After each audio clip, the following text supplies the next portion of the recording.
You can't walk downtown Detroit during the month of October without constant reminders. You can see some of the buildings lit up pink behind me that it is Breast Cancer Awareness Month. And for many of us during the pandemic, the hospital or even a doctor's office is maybe not your favorite place to be right now. But doctors say missing a breast cancer screening or foregoing a mammogram is just not worth the risk. And breast cancer, like any cancer, early detection is key. August of 2019, I was diagnosed with an aggressive form of breast cancer, specifically triple negative invasive ductal carcinoma. Sydney Rosicki, stage 3 at 23. Within a few weeks, she was starting chemo, all while trying to cope with news she never expected. And if it wasn't for a self-breast check, she may not have caught it soon enough. I came across something that didn't feel normal. Self-checks, Dr. Kimberly Hart with DMC says, are often overlooked, but can make a huge difference in successfully beating this disease. Every week, I have patients come in who have found the lump themselves. And during the pandemic, doctors like Hart noticed something alarming. Nationally, breast cancer diagnoses down 52% this summer.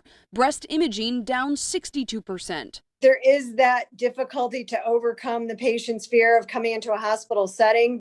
This is actually one of the safer settings for you to be in because everyone that comes in our door is screened.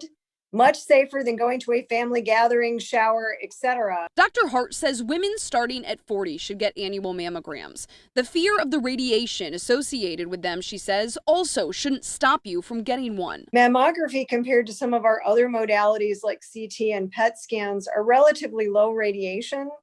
The benefits of finding an early cancer way outweigh the potential risk of getting a second malignancy from medical radiation. Sydney, now 24, is in remission after 16 rounds of chemo and a bilateral mastectomy. She's become an advocate for self-checks and taking the initiative to seek help and treatment. This is something that could happen to anybody at any time, and it's important to be aware of your body and what feels normal.